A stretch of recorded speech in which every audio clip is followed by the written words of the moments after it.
Breaking news చూస్తున్నారు. హైడ్రాకు MLA Akbaruddin warning ఇచ్చారు. Fatima college విషయం అక్బరుద్దీన్ ఘాటు వ్యాఖ్యలు చేశారు. మా విద్యా సంస్థలను కూల్చేస్తామంటున్నారు అన్నారు అక్బరుద్దీన్. మా విద్యా సంస్థలను ఎలా కాపాడుకోవాలి మాకు తెలుసు అంటూ చెప్పుకొచ్చారు ఆయన. ఒక్క సంస్థను కూల్చేస్తే 100 విద్యా సంస్థలు కడతామంటున్నారు అక్బరుద్దీన్.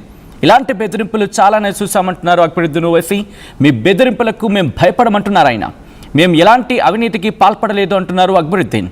మేము ఎలాంటి మోసాలు చేయలేదంటున్నారు.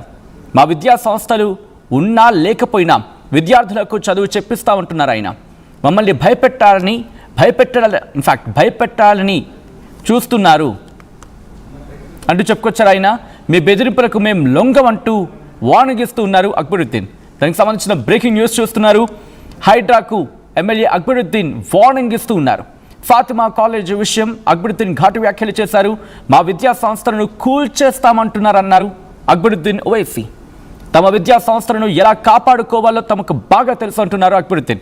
ఈ నేపథ్యంలో అక్బరుద్దీన్ ఓవైసీ చేస్తున్న వ్యాఖ్యలేంటి ఇప్పుడు చూద్దాం.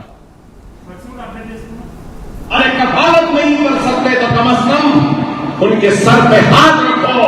अल्हम्दुलिल्लाह हर रमजान में और जब भी स्कूलों में आता हूँ जो यतीम यसीर होता है पहले हाथ बढ़कर मैं उसके सर पे हाथ रखता हूँ। ये अल्लाह की एक बहुत बड़ी मेरे लिए नवाजिश है, कहूँगा अल्लाह की अता है कि अल्लाह ने मुझे ये मौका दिया कि अपने स्कूलों के जरिए यतीमों के सर पर हाथ रखना।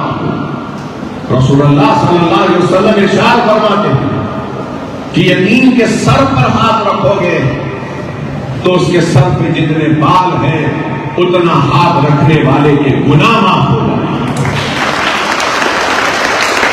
और यतीम की कफालत करने वाला कैसा जाएगा? ऐसा जाएगा। रसूलुल्लाह सल्लल्लाहु अलैहि वसल्लम ने हदीस में इरशाद फरमाया, अरे मैं नहीं रहूंगा लेकिन ये इदारे कायम व दायम रहेंगे। मैं नहीं रहूंगा लेकिन यतीमों की कफालत जारी रहेगी। मैं नहीं रहूंगा मुफ्त तालीम का इंतजाम जारी रहेगा। मैं नहीं रहूंगा खवातीन की तरबियत का प्रोग्राम चलता रहेगा। मैं नहीं रहूंगा नीट एफसेट की फ्री कोचिंग का सिलसिला जारी रहेगा।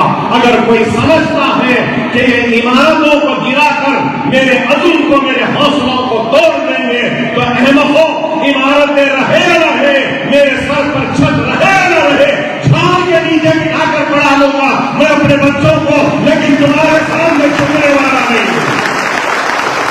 तुम डराते हो, धमकाते हो मुझे अपने इक़्तिदार और अपनी कलम की जमीन से कि तुम्हारी इमारत को गिरा देंगे, तुम्हारे स्कूल को खत्म कर देंगे। अरे बहुत आए खत्म करने वाले, खत्म करने की अगर तुम्हें ताकत है तो इसको खत्म होने से बचाने की मुझे ताकत है। हमारी दोनों में डरने घबराने वाले का नाम अक्बरुद्दीन ओवैसी नहीं है। न जेल की सलाखों से डरा है, न हथकड़ियों से डरा है, न गोलियों से मरा है, न तलवारों से मरा है। अरे आज अगर कोई बैठकर सोचता है कि हम डरा देंगे, गिराने वाले गिरा दो, कोई बात नहीं। तुम्हें गिराओगे मैं जब बनाऊंगा, ये मेरा इरादा। डरने और घबराने वालों में से नहीं। मैंने कोई बेईमानी नहीं की, कोई धोखा नहीं दिया। ईमानदारी के साथ, इखलास के साथ काम किया है और काम कर रहा हूं। लेकिन आज इनको ये काम बुरा दिखता है। अरे कफालत नहीं రైట్. అది అక్బరుద్దీన్ ఓవైసీ చేసిన వ్యాఖ్యలు. మా విద్యా సంస్థలను ఎలా కాపాడుకోవాలో మాకు తెలుసు అంటూ చెప్పుకొచ్చారు. ఒకవేళ ఒక్క విద్యా సంస్థను కూల్చేస్తే 100 విద్యా సంస్థలు కడతాం. ఇలాంటి బెదిరింపులు చాలానే చూసామంటూ చెప్పుకొచ్చారు అక్బరుద్దీన్. ఈ నేపథ్యంలో అక్బరుద్దీన్ ఓవైసీ చేసిన వ్యాఖ్యలకి కౌంటర్ వచ్చే అవకాశం ఉందా, లేకపోతే కౌంటర్లు స్టార్ట్ అయ్యాయా? ఏ కాంటెక్స్లో అనేటువంటి వ్యాఖ్యలు చేశారు? నిజంగా కూల్చేసే అవకాశం ఉందా? ఫాతిమా కాలేజ్ గురించి తీవ్రమైన చర్చ జరిగింది. ఇన్ఫ్యాక్ట్ లాస్ట్ ఇయర్ అంతకుముందు ఆ టైంలో మాట్లాడుకున్న సందర్భం కూడా హైడ్రా ఇటు ఫాతిమా కాలేజ్ను కూల్చే అవకాశం ఉందని చెప్పి పెద్ద ఎత్తున చర్చ జరిగింది. ఇక రేపు మాపు కూల్చేస్తారనుకున్న సందర్భం అక్కడ మీరు చూడొచ్చు, చెరువుకి ఆనుకుని ఉంది అంటూ కూడా పెద్ద ఎత్తున చర్చ జరిగింది. హైడ్రాకు కూల్చేసే అవకాశం ఉందని చెప్పి నోటీసుల గురించి మాట్లాడుకున్నారు. ఆ తర్వాత అక్కడ అకాడమిక్ ఇయర్ కంటిన్యూ అవుతోంది కాబట్టి పిల్లలు ఇబ్బంది పడకూడదని చెప్పి హోల్డ్ చేశారంటూ హైడ్రాకి సంబంధించి మాట్లాడిన సందర్భం. సో ఇప్పుడు ఈ కాంటెక్స్లో నిజంగా ఏం జరిగే అవకాశం ఉంది? ఇప్పుడు కూల్చివేతలకు సిద్ధం కాబోతుంది, అటువంటి పరిణామాలు కనిపిస్తున్నాయా? అక్బరుద్దీన్ ఓవైసీ చేసిన వ్యాఖ్యలు ఎంత మేరకు బలం చేకూరుస్తూ ఉన్నాయి, లేకపోతే కేవలం మాటల వరకు పరిమితం మాత్రమే అవకాశం ఉందా? ఏం జరుగుతోంది, గ్రౌండ్ రియాలిటీ ఏంటి? డీటెయిల్గా తెలుసుకుందాం. మా ప్రతినిధి శ్రీధర్ అప్డేట్స్ అందించేందుకు సిద్ధంగా ఉన్నారు. శ్రీధర్, అక్బరుద్దీన్ ఓవైసీ చేసిన వ్యాఖ్యలు ఏ కాంటాక్ట్స్లో ఏమైనా ఇప్పుడు కూల్చేసే అవకాశాలు ఉన్నాయా, లేకపోతే ఒకవేళ కూల్చడానికి వెళితే కనుక అడ్డుకుంటామనా? ఎటువంటి చర్చ జరుగుతోంది? అక్బరుద్దీన్ వ్యాఖ్యలు కూడా ఒక రకంగా కోర్టును అవమానపరచడం, మరొక రకంగా ప్రభుత్వాన్ని బెదిరించే రకంగా ఉన్నాయని ఇప్పటికే అటు రాజకీయంగా కూడా కామెంట్స్ వస్తున్నాయి. ఎందుకంటే మొన్న కోర్టు కూడా అక్బరుద్దీన్ తల్కంచెర్లో ఉన్నటువంటి కాలేజీకి ఎటువంటి పర్మిషన్ లేదు, దానికి ఉన్నటువంటి పర్మిషన్స్ ఏంటి అని కొందరు కోర్టుకు వెళ్ళారు. దానికి సంబంధించి కూడా ఫాతిమా కాలేజీలకు ఎటువంటి అనుమతి లేదు, ఇతర కాలేజీలకు సంబంధించినటువంటి వాటితో అక్కడ చదువుతున్నటువంటి విద్యార్థులకు కూడా సర్టిఫికేట్లో కూడా వాటికి సంబంధించినటువంటి పర్మిషన్, వాటికి సంబంధించినటువంటి చిరునామాతో కూడా సర్టిఫికేట్లు వస్తున్నాయి అన్న దానిపై కూడా కోర్టు ఆగ్రహం వ్యక్తం చేసి దాని మీద కౌంటర్ కూడా దాఖలు చేయాలంటూ కూడా కోర్టు చెప్పినట్టు తరుణంలో అక్బరుద్దీన్ ఈ రోజు చేసినటువంటి వ్యాఖ్యలు ఏవైతే ఉన్నాయో, ఒక విద్యా సంస్థను గురిస్తే వందలాది విద్యా సంస్థలు కూడా కడతాము, పేద పిల్లలకు సంబంధించి తాము చదువు అందిస్తుంటే 12 భవనాలు కట్టే అవి కూడా కూల్చేస్తే డెఫినెట్ గా కూడా కుటుంబ బిన్నారు కన్నా వందల సంఖ్యలో భవనాలు కడతామని చెప్పగానే చెప్తూనే మరొక పక్క తన ఛాతీలో మళ్ళీ బుల్లెట్లు దింపినా పర్లేదు కానీ పేద పిల్లలకు మాత్రం అన్యాయం చేస్తే చూస్తూ ఊరుకోనన్న వ్యాఖ్యలు అక్బరుద్దీన్ చేసినటువంటి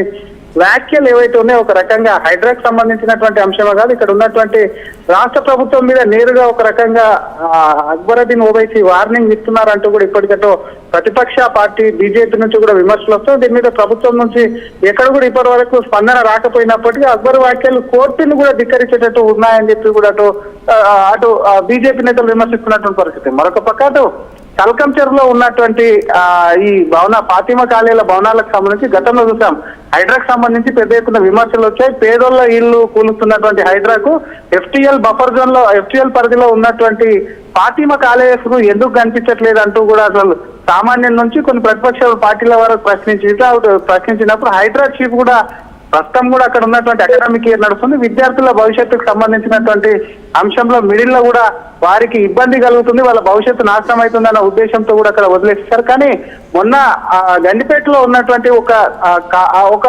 అకాడమిక్ ఒక విద్యా సంస్థకు సంబంధించి కూడా కూల్చివేతలు జరిగినప్పుడు పెద్ద ఎత్తున విమర్శలు వచ్చాయి. ఇన్ని రోజుల నుంచి అక్కడ ఎఫ్టీఎల్ పరిధిలో సల్కంచర్లో ఉన్నటువంటి ఫాతిమా కాలేజీ ఎందుకు కూల్చట్లేదు, ఇక్కడ ఉన్నటువంటి విద్యా సంస్థను ఎందుకు కూలుస్తున్నారంటూ పెద్ద ఎత్తున విమర్శలు రావడం, కోర్టు కూడా జోక్యం చేసుకోవడం, కోర్టు పర్మిషన్ సంబంధించినటువంటి అంశంలో కూడా ఒకవైపు రావడంతో అటు హైడ్రా పైన ఇంకో రకంగా ప్రభుత్వం పైన ఒత్తిడి కూడా పెరుగుతుందని చెప్పి కూడా అటు ఓవైసీ బ్రదర్స్ కూడా గ్రహించారని చెప్పి అక్బరుద్దీన్ వ్యాఖ్యలు చూస్తే క్లియర్ కట్ గా అర్థమవుతుంది. ఎందుకంటే హైడ్రాకి సంబంధించినటువంటి అంశంలో కూడా ప్రభుత్వం కూడా బ్లేమ్ అవుతూ వస్తుంది. హైడ్రా అనేది కూడా హిట్లర్ తో ముఖ్యమంత్రి రేవంత్ రెడ్డి పోల్చారు, దాన్ని ముందుకు తీసుకెళ్తామా, హైడ్రా కొన్ని చెరువులు కూడా బాగు చేస్తుంది వాటికి సంబంధించి, అలా ముందుకెళ్తున్నటువంటి హైడ్రా మీద డెఫినెట్ గా ఎఫ్టీఎల్ పరిధిలో ఉన్నటువంటి సల్కంచర్ ఎఫ్టీఎల్ పరిధిలో ఉన్నటువంటి దీని మీద వచ్చినటువంటి వ్యాఖ్యలు ఏవైతే ఉన్నాయో అక్బరుద్దీన్ చేసినటువంటి వ్యాఖ్యలు ఒక రకంగా కూడా రెచ్చగొట్టే విధంగా ఉన్నాయంటూ కూడా అటు ప్రతిపక్ష పార్టీలు ఇప్పటికే అటు బీజేపీ దీని మీద కౌంటర్ కూడా మొదలుపెట్టింది. బీజేపీ అటు బీజేపీ సీనియర్ నాయకులు అలాగే కేంద్ర మంత్రి బండి సంజయ్, కిషన్ రెడ్డి సైతం కూడా ఒక రకంగా